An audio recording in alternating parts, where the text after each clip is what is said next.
Picture this: a boy 17 years old, homesick, far from his home, his island, and his mother cooking in other's house, doing all the work, and that dude is away from all this thing. He's good. Everyone in the academy knows he's good. But good isn't the same as certain. And somewhere in that gap between talent and certainty, almost every legend has quietly stood at 18, wondering if this is the year they walk away. Now ask yourself something uncomfortable. What if Cristiano Ronaldo had no Champions Leagues, no Ballon d'Ors, no Europe trophy, just gone, a name in a Scott's old notebook? Stay with me, because this isn't really a story about football. It's a story about everyone. Like everyone, you can relate it yourself. Like something happened in your life. Like at the moment, your last year, almost 1 to 3. Any year you can take that certain, and you quit that thing because every student knew they had something they wanted to do, but they quit. That is what actually happened. For the record, at 17, Ronaldo was training hard, having already been fast tracked through the youth ranks for being, by every account from that academy, untouchably travel. Manchester United scouted him after a single friendly. Okay, because Ronaldo crushed them so badly. Ronaldo destroyed the team so that the coach wanted to recruit him so badly before someone else did. So the real story is he didn't quit. He got signed at 18 and the rest became history books. But here's the part nobody talks about. Almost every great athlete in the history has a version of themselves that is top. A version that got homesick or injured or discouraged or criticized, or the person cared more about the opinions than his own feelings. He was discouraged or simply tired and picked a smaller life instead. He chose a safer version. Safe. Ronaldo could have been that same version. The margin between the two was thinner than his highlight reels make it look. So let's walk into the version where the margin didn't hold. Imagine Ronaldo at 18 in Manchester, in the rain, in a country whose language he's still learning. He didn't know a single thing. On a bench more often than on the pitch in those first few months, because nobody knew him, nobody knew his accents, nobody knew his language, and he was the same. He can't communicate with them. He was unable to communicate with them. Now imagine he doesn't push through that. Imagine the homesickness wins. He felt sick, okay, and he quit. Imagine after being sick, he quit the club and goes back to his home, that island. Plays a few seasons in the Portuguese second division, gets a respectable, forgettable career, and by 30, his coaching means he is retired and now become a coach, and he tells the stories. The year I almost made it in England. No, think about it. There are many the students or the viewers who are watching them. They have felt the same thing.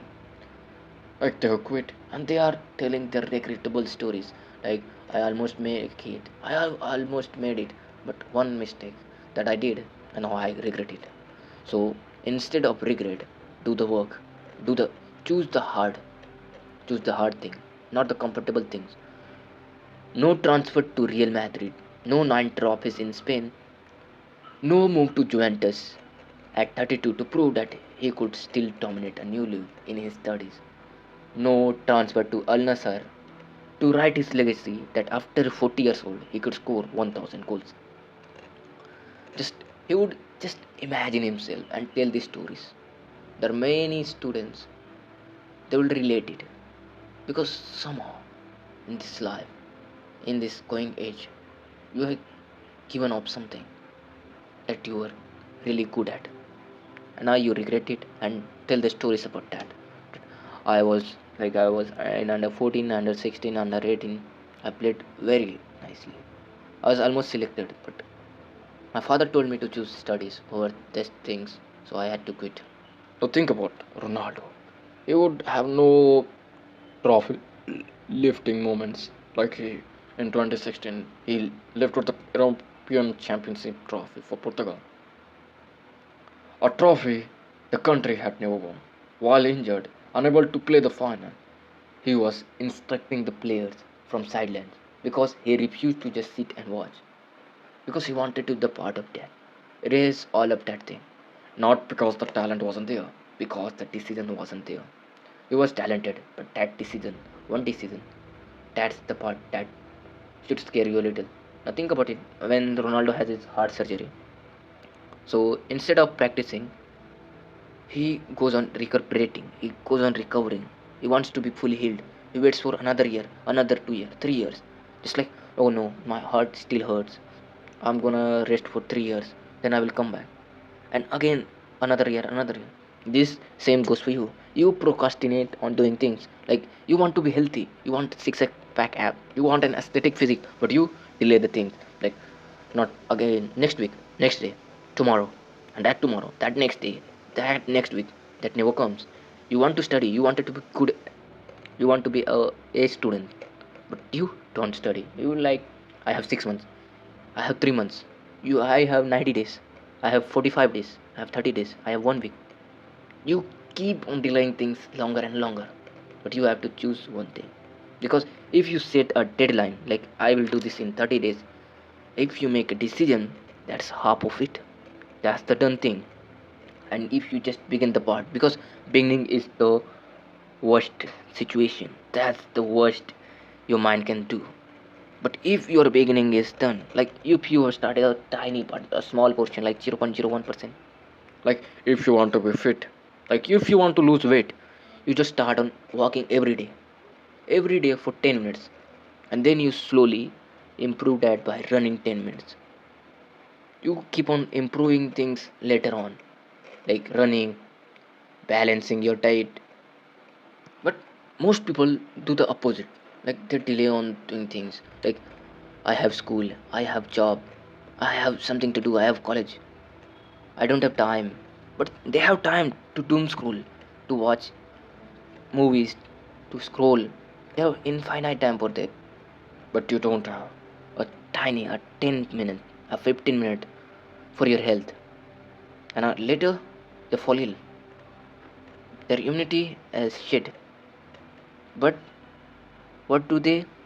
They complain about the weather. They complain about, yo, it's the weather. Very common cold is too often. It's time for flu. But you don't know that your delay in your health, your decision making, your deadline, that's where your immunity is slowly decreasing. It's gradually departing. Your health is getting worse day by day. Because nowadays people spend most of their time either watching, either sitting, or on their bed.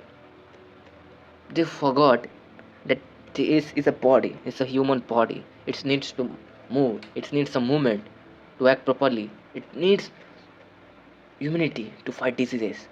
So, to improve immunity, you need some physical activities, some movement, but you don't do it. Now, let's come to the story. This is where it stops being about Ronaldo and starts being about a truth every anime fan already understood instinctively. You may understand if you haven't even watched anime because every human can relate it. Think about Rock Lee in Naruto. He was born with zero talent.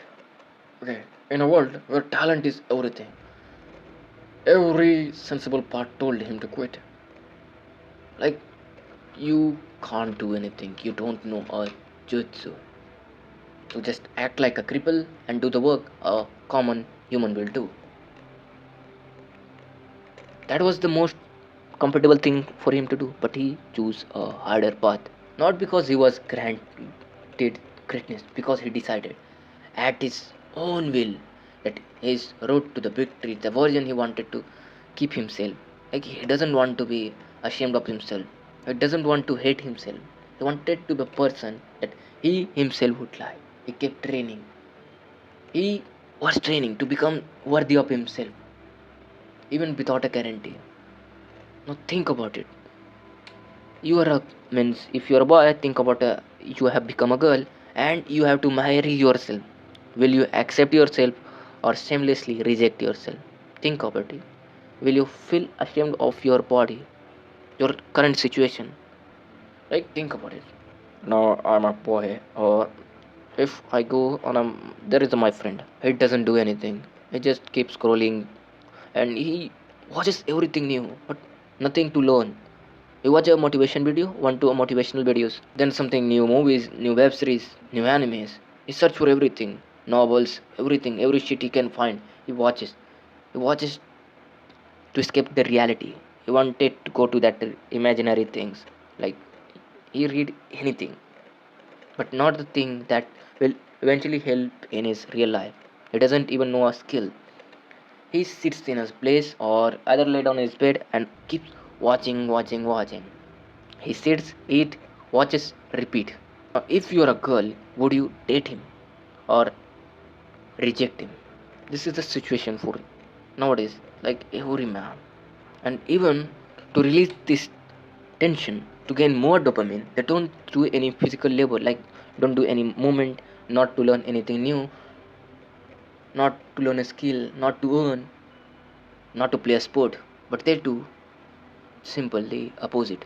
They watch new things, movies, dramas, anything they can find. And if